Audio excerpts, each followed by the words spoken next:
And we are on the air. Are we on the air? Director, are we on the air? We're on the air. Hello, everybody, and welcome back. I've got so much to talk about, so much to cover, and a lot of it is just a continuance of what I've been talking about with these California wildfires. And I'm sorry to be redundant, folks, or not necessarily redundant, but to stick on this one issue. But there's just so much information out there that I simply feel compelled to talk about. I'm just simply amazed at what I shared in the last video, where I was simply asking questions, provocative questions, and it was one day later that I saw a video, which I want to link below, where Tucker Carlson interviewed the journalist Michael Shellenberger, who was essentially, with his investigative reporting, basically confirming some of the conclusions that I had come to with regard to these fires. And I want to share some of the things that Michael Shellenberger shared with Tucker with regard to these fires. Folks, this is so unbelievably scandalous what has happened and happening in Southern California. The irresponsibility, the sheer incompetence, and the pure evil that we are seeing on behalf of the political leadership in California is almost beyond belief. But Tucker was asking Michael Shellenberger about the reasons for these wildfires, and he listed several, and then he came to some other conclusions. And I just want to mention some of the reasons he gave for, possible reasons he gave for the wildfires. The first of which are the homeless encampments around Los Angeles. As you probably know, there are tens of thousands of homeless people on the streets of Los Angeles and in and around Los Angeles County. Los Angeles County is huge, of course, but it is comprised of 88 other cities or communities. Los Angeles City being, of course, the largest. And within this county, there are tens of thousands of homeless people. Many of them are meth heads. And as Michael Shellenberger noted in the interview, meth heads, I didn't know this, meth heads are notorious for starting fires. They love fires. It's apparently a condition of being high on methamphetamine. And also, I would conclude that you need fires or perhaps a butane lighter to do what you do in order to take meth in the first place. But there is apparently some strange fascination that meth heads have with fire, and it is entirely possible that some of these homeless people were at least contributors to this fire in Los Angeles. But there's a lot more to it than that, but they certainly didn't help. Now, Shellenberger says that the water had been run out of the Santa Ynez water reservoir. This reservoir was completely empty when these fires started, if you can believe that. Pardon me just a moment. The reservoir was completely empty.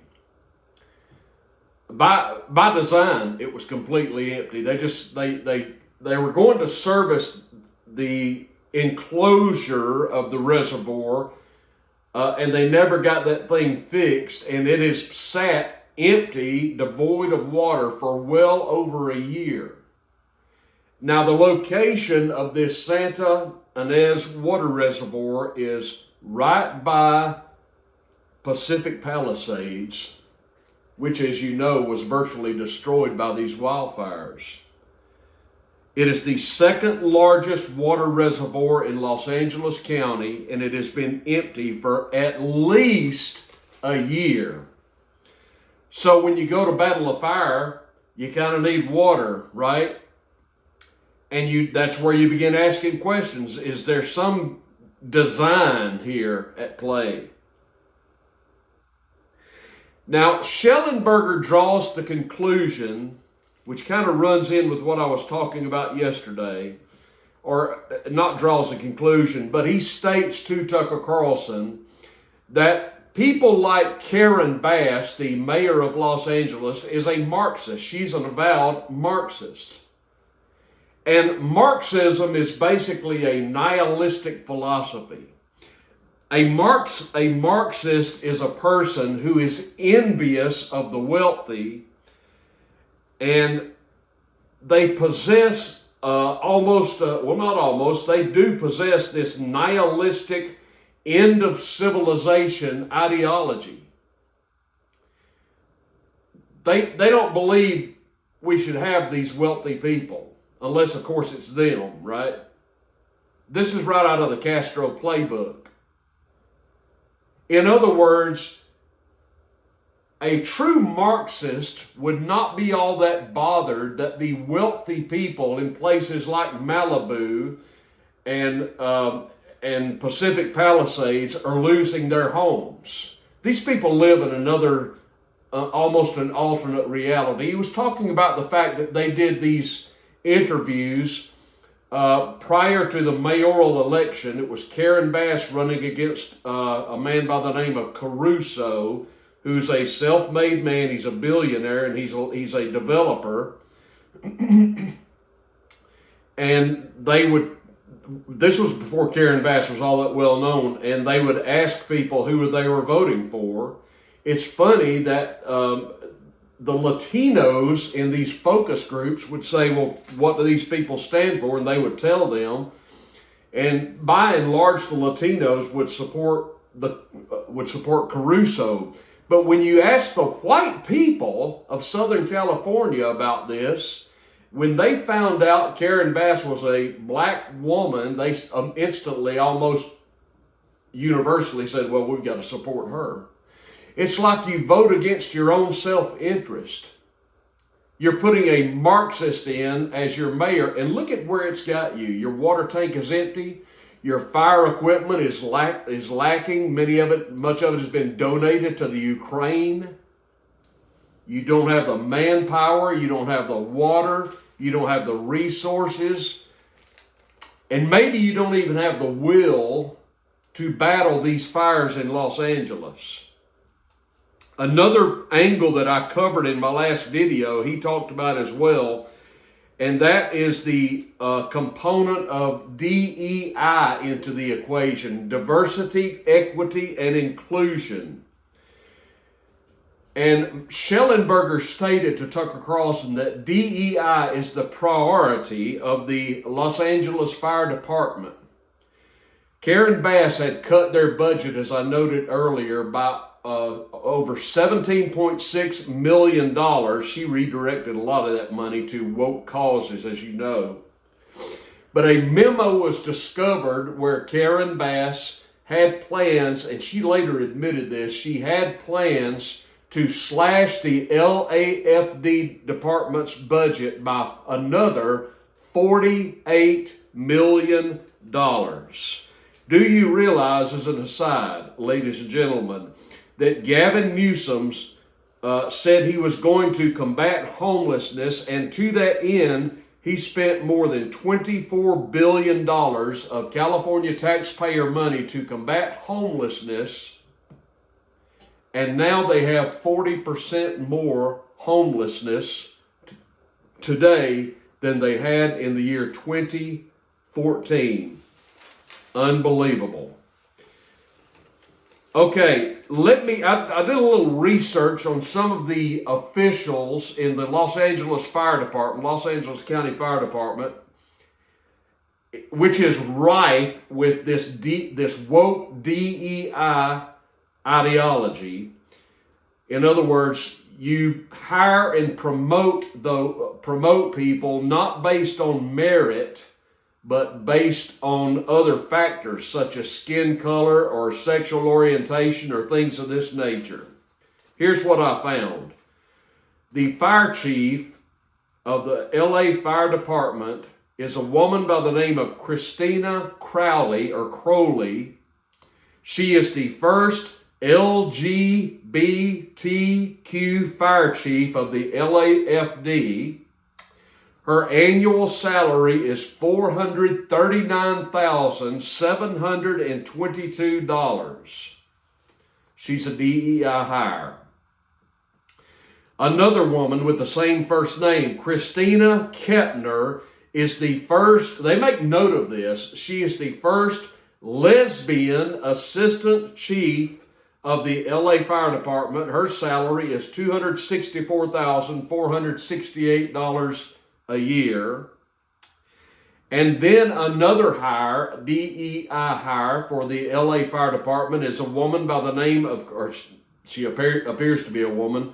Her name is Christine Larson. Listen to her job title. She is the first Black lesbian equity bureau chief, and her salary is $399,000. Can anybody tell me what an equity bureau chief is? I have no earthly idea. I've never heard of it. I somehow gather that it's tied to the implementation of DEI. What else would it be? The equity bureau chief in the fire department. Now, folks, we need a revival of common sense in America, as you know. Suppose that you are living in a, I don't know, let's say a Chicago high-rise. If I'm living in a Chicago high-rise building or a Los Angeles high-rise apartment building, and my high-rise catches on fire, and you have to bring a ladder truck out from the fire department to go up X number of stories to hopefully rescue me. If you send up that ladder to rescue me, Christine Crowley, Christine Kettner, or Christine Larson to rescue me, I think I'm probably not going to make it. What I want coming up that ladder is the biggest, burliest, muscle-bound badass that you can find. That's what I want. When my apartment is on fire and I'm 30 or 40 floors up above the ground, I ain't real concerned with DEI hires, with the flames shooting out of my window and me hollering for help. I'm going to take this a step further. And ladies, I think the ladies who watch this channel will probably be sympathetic to what I'm saying. But folks, the incoming, if he's confirmed, God help us to get that done, the incoming Secretary of Defense, Pete Hegseth, has stated no more women in combat, and I completely agree with him. I do not believe that women I do not believe that women need to be patrol officers, and I do not believe that women, generally speaking, should be firefighters. Folks, for obvious reasons, for the same reason that women are not in the National Football League, for heaven's sakes. If you need to rescue someone from a burning apartment building 30 or 40 floors up from the street, you don't need Daisy Duke doing the job. If she's got to throw somebody over her shoulder and take them back down the ladder. We have lost our minds. This simply does not work. All in the name of DEI. That's why I said this kind of nonsense is getting people killed. Oh my goodness. I could go on and on and on. This is what, now here's what Michael Shellenberger concluded about all this in his interview with Tucker. Tucker saying, what should have happened? And Michael Shellenberger said this: the governor should have called up the National Guard immediately. He should have called all of the neighboring states. He should have called Canada and Mexico and asked for backup help. They should have started circling C-130 aircraft that are especially retrofitted and can dump fire retardant or water. They should have had helicopters circling to see where the fires are. It should have been immediate mobilization. He is exactly correct. But instead, these people are just sitting on their hands. They're sending firefighting equipment to Ukraine. Why not use some of that budget to purchase additional fire trucks and just store them somewhere and keep them for an as-needed basis? And if something like that happens again, you can just import firefighters from across America to man the trucks that you've got reserved in case of such an emergency. Or does that make too much sense? Now, of course, Democrats, ever being the opportunists they are, had to weigh in on this matter. And who do you think Democrats blame the Southern California fires on? I'll give you one guess. Did you get it? Of course. It's Donald Trump's fault. It's Donald Trump's fault. Man's not even president yet. What we got, a week to go? Less than a week, I think. But somehow it's his fault. Listen to Senator Ed Markey from Massachusetts. He says this on Twitter, quote, "Los Angeles is on fire. Donald Trump says, drill, baby, drill, and stop wind and solar. He will add fuel to the fire. Trump has been bought for $1 billion by big oil," that evil big oil, "just a payoff to kill the IRA and the Green New Deal. We know what will happen. More fires, more climate disasters, more death. The LA fires are a preview of coming atrocities," unquote. So there you have it. It's Trump's fault that we're having these fires because he's in bed with big oil. As an aside, Senator Markey, are you one of the majority of U.S. politicians that are in bed with the Israel lobby? I'm just asking, just as an aside. But Trump has been bought off by big oil, of course. Well, that hardly deserves a response. It's just ridiculous. By the way, ladies and gentlemen, did you know that Donald Trump, who is now officially a convicted felon, I'm sorry to say, shouldn't be, but he is.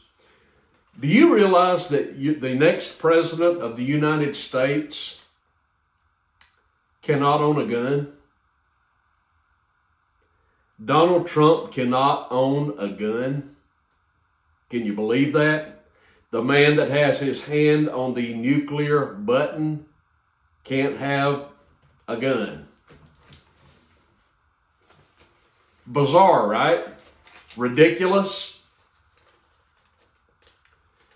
Oh, my goodness. My goodness. Now, let me say one more thing. As to Biden's response, I got so many notes here, I'm trying to muddle through these things. As to Biden's response to the Southern California fires, listen to what he said. This is from Joe Biden. Quote, "People impacted by these fires are going to receive a one-time payment of $770.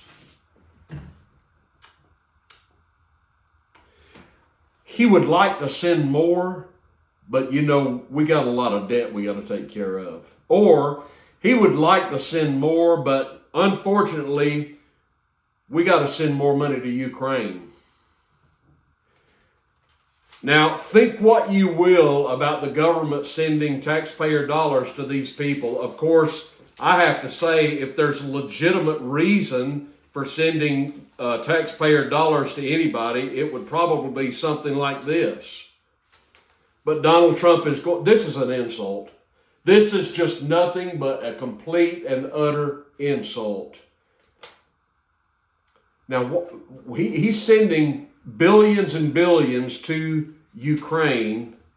Why are we sending so much money to Ukraine?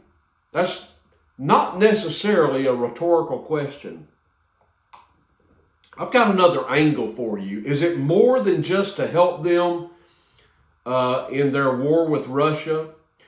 And is it more than just to pad the pockets of the actual recipients of this money? Or is it possible, folks, that we are trying out some military weaponry at the expense of the Ukrainians and the Russians? Now, I got an email the other day from a subscriber to the channel and a good friend, Pat Ormsby. And Pat and her dear husband, Shinobu, live in Japan. And I want to link you below to Pat's website where she talks about this subject of electromagnetic warfare. This is something that has Naomi Wolf, who was once a left-wing Democrat, she may still be for all I know. I don't know about her politics. I do believe she's no longer woke if she ever was. She got woke to the wokeness. But she is talking about, in an article that Pat wrote, about electromagnetic warfare. And basically what is happening here is that a populace is somehow, through electromagnetic impulses, almost put in a state of sedation so that you can do evil things in their midst. And Naomi Wolf was talking about interviewing some of these people in Southern California while the fire was ongoing, and they just didn't seem all that concerned about it. How can that be? If my house was on fire, I wouldn't just be sitting around thinking about, well, maybe I should call the fire department. This insidious form of weaponry has been used in Ukraine, and you have to wonder whether or not the United States has anything to do with this, and whether we're kind of using the Ukrainians as guinea pigs. I don't know.